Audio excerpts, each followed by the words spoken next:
Γεια σας και καλώς ήρθατε στο κανάλι μου. Σήμερα θα φτιάξουμε μια γλυκιά συνταγή, μια παιδική ανάμνηση μικρών και μεγάλων. Θα κάνουμε ένα χαλβά σιμιγδαλένιο. Θα κάνουμε το χαλβά όπως πρέπει να είναι, με έντονο, σκούρο χρώμα όσο πρέπει, καβουρδισμένο σιμιγδάλι για να βγάζει όλα αυτά τα ωραία αρώματα και για μας που είμαστε από τη Νέα Ιωνία στο Βόλο, θυμίζει και λίγο τη Σμύρνη, λίγο τα προσφυγικά κλπ. Γιατί νομίζω ότι κατάγεται από εκεί ο χαλβάς, είναι Κωνσταντινοπολίτικος και γενικά Ανατολίτικος. Πάμε τώρα να ξεκινήσουμε και να δούμε τι θα χρειαστούμε. Θα χρειαστούμε 100 γραμμάρια αμύγδαλα με τη φλούδα, ωραία. Και μετά θα κάνουμε τη συνταγή, την κλασική 1, 2, 3, 4. Δηλαδή, 1 κούπα λάδι, 2 κούπες σιμιγδάλι, 3 κούπες ζάχαρη, 4 κούπες νερό. Ωραία. Εγώ το έχω κάνει σε γραμμάρια. 200, 400, 600, 800. Ό,τι κούπα χρησιμοποιήσετε για το λάδι, την ίδια κούπα θα χρησιμοποιήσετε και για τα υπόλοιπα υλικά. Έχουμε κατσαρόλα πάνω στο μάτι, κρύα κατσαρόλα, μαχαίρι και πάμε να σπάσουμε τα αμύγδαλα. Μπορούμε να τα κάνουμε σε γουδί, πάμε να τα χοντροκόψουμε δηλαδή και θέλω να κάνετε αυτό εδώ το πράγμα. Άλλα θα είναι ολόκληρα, άλλα θα είναι μισά, άλλα θα είναι πιο ψιλοκομμένα. Ωραία, κάνετε αυτή εδώ την κίνηση. Μπορούμε να βάλουμε μέσα σταφίδες, καρύδια, κουκουνάρι. Αν δεν μας αρέσουν τα αμύγδαλα, μπορούμε να μην βάλουμε και τίποτα και να κάνουμε μόνο με το σιμιγδάλι, το λάδι και τη ζάχαρη. Και ξεκινάμε. Ακόμα είναι κρύα η κατσαρόλα, δεν έχω ανάψει το μάτι. Προσθέτουμε 200 γραμμάρια ελαιόλαδο. Μου αρέσει ο χαλβάς με ελαιόλαδο. Μπορείτε να βάλετε ηλιέλαιο, ό,τι θέλει ο καθένας. Ανοίγουμε το μάτι της κουζίνας στην πιο δυνατή ένταση, δηλαδή εγώ στο 9, εσείς που έχετε μέχρι το 3 στο 3 και βάζουμε μέσα τα σπασμένα αμύγδαλα, τα κομμένα αμύγδαλα.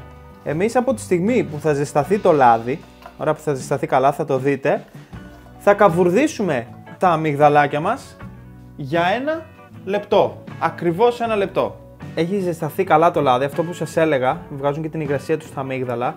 Είναι σαν να βράζει το λάδι. Αφού πέρασε το 1 λεπτό, θα ρίξουμε το σιμιγδάλι, τις 2 κούπες ή τα 400 γραμμάρια. Έχουμε μία πετσέτα, κρατάμε την κατσαρόλα. Τη φωτιά μου την έχω σε δυνατή ένταση, μέχρι να ανακατέψω για λίγο. Ωραία, για λίγα δευτερόλεπτα. Και τώρα θα χαμηλώσω σε μέτρια προς δυνατή φωτιά. Δηλαδή, εγώ θα την έχω τη φωτιά στο 6 με το 7, εσείς στο 2. Τώρα θα κάνουμε μπράτσα. Θέλει 10 λεπτά καβούρδισμα. Αν θέλουμε ένα σκούρο χρώμα, αν δεν θέλουμε ένα σκούρο χρώμα θα το καβουρδίσετε γύρω στα 7 λεπτά. Κατσαρόλα, κράτημα, ξύλινη κουτάλα και καβουρδίζουμε συνεχώς το σιμιγδάλι. Θα καταλάβετε ότι έχει καβουρδιστεί καλά το σιμιγδάλι όταν θα αρχίσει να αχνίζει η κατσαρόλα σας και όταν έχει πάρει αυτό το καφέ χρώμα. Ωραία, κοιτάξτε τι θα κάνουμε. Όπως είμαστε εδώ πέρα, θα πάρουμε τη ζάχαρη και θα τη ρίξουμε μέσα. Όπως είπαμε, έχουμε βάλει 600 γραμμάρια ζάχαρη, αλλιώς 3 κούπες. Και ανακατεύουμε πάρα πολύ καλά. Ωραία, ανακατεύουμε περίπου 30 δευτερόλεπτα να ενσωματωθεί η ζάχαρη με το σιμιγδάλι και το λαδάκι μας. Όπως είναι η κατσαρόλα μας, την τραβάμε από τη φωτιά. Ωραία. Και πάμε και ρίχνουμε 800 γραμμάρια χλιαρό νερό, ζεστό νερό, ό,τι έχετε. Με προσοχή, γιατί μπορεί να καείτε. Και τώρα ανακατεύουμε με απαλές κινήσεις.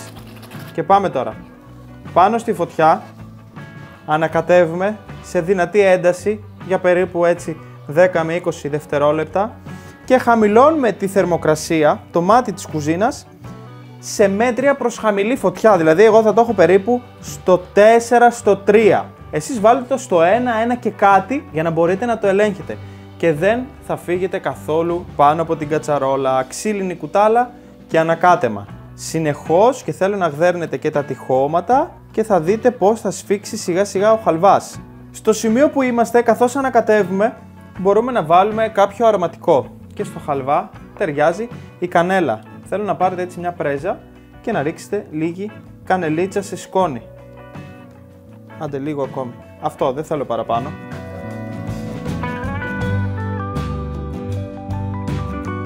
Λοιπόν, μετά από 10 λεπτά Και μετά από τόσο ανακάτεμα ο χαλβάς είναι έτοιμος. Και αυτό που θέλω να δείτε είναι ότι ξεκολλάει από τα τυχώματα. Ξεκολλάει μόνος του, γίνεται μία μάτζα, παίρνει μία μορφή. Ωραία. Κλείνουμε το μάτι της κουζίνας και όπως είμαστε αφαιρούμε την κατσαρόλα. Τώρα μπορούμε να γεμίσουμε φόρμες, μπορούμε να γεμίσουμε πιατάκια, μπορούμε να το βάλουμε σε πυρέξ, ό,τι θέλετε εσείς. Εγώ έχω εδώ μία φόρμα από κέικ και ξεκινάμε να γεμίζουμε τη φόρμα. Θα δείτε ότι το χρώμα του χαλβά είναι ένα ωραίο καφετί χρώμα έντονο. Το συνηθισμένο χρώμα που κάνουν όλες οι μαμάδες. Εμένα προσωπικά μου αρέσει να καβουρδίζω λίγο περισσότερο το σιμιγδάλι, ωραία, γιατί όσο περισσότερο το καβουρδίζουμε, όσο περισσότερο χρώμα πάρει, τόσο περισσότερο νοστιμιά θα γευτούμε. Θα χρειαστούμε ένα κουτάλι. Και τι κάνουμε? Παίρνουμε και απλώνουμε το χαλβά. Τον πατάμε με ελαφριές κινήσεις, ώστε να μην μείνει καθόλου αέρας, για να σταθεροποιηθεί, όταν κρυώσει να σφίξει και να είναι ωραία ομοιόμορφα κομμάτια. Ωραία, θέλω να κάνετε αυτό εδώ το πράγμα. Πριν τελειώσετε το στρώσιμο μπορείτε να χτυπήσετε λίγο το χαλβά στον πάγκο της κουζίνας, ώστε να φύγει ο αέρας από μέσα και ξανακάνετε το τελευταίο στρώσιμο. Ο χαλβάς μας είναι έτοιμος. Θα αφήσουμε να κρυώσει, να παγώσει καλύτερα θα έλεγα εγώ, για τουλάχιστον 2 ώρες, 2 με 3 ώρες. Στις 2 ώρες θα δείτε όλο αυτό το γύρω-γύρω που ακουμπάει τώρα στη φόρμα θα αρχίσει να μαζεύει προς τα μέσα, δηλαδή θα σφίξει ο χαλβάς και θα είναι έτοιμος να τον βγάλουμε. Πώς τον βγάζουμε? Όπως είναι ο χαλβάς μας εδώ, βάζουμε ένα πιάτο, τον αναποδογυρίζουμε, πέφτει και είναι έτοιμος να το γευτούμε.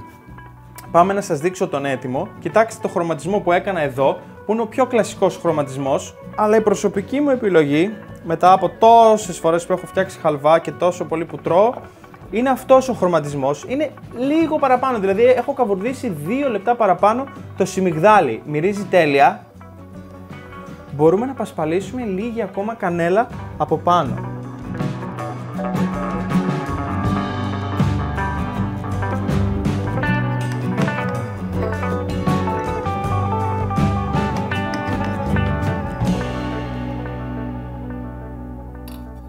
Και κοιτάξτε πόσο ωραίος είναι. Έχει μείνει και το λαδάκι κάτω. Όσο χωμυρίζει είναι ό,τι πρέπει.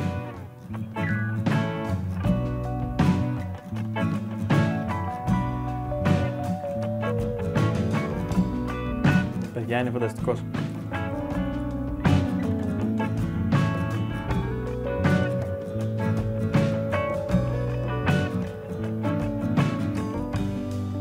Αυτή ήταν η συνταγή μας για σήμερα. Χαλβάς αμυγδαλένιος με ελαιόλαδο, αμύγδαλα, μπόλικο καβούρδισμα και πάρα πολύ γεύση. Μία συνταγή που τη θυμόμαστε όλοι από παιδιά. Φιλιά πολλά σε όλους. Θα τα πούμε στο επόμενο επεισόδιο.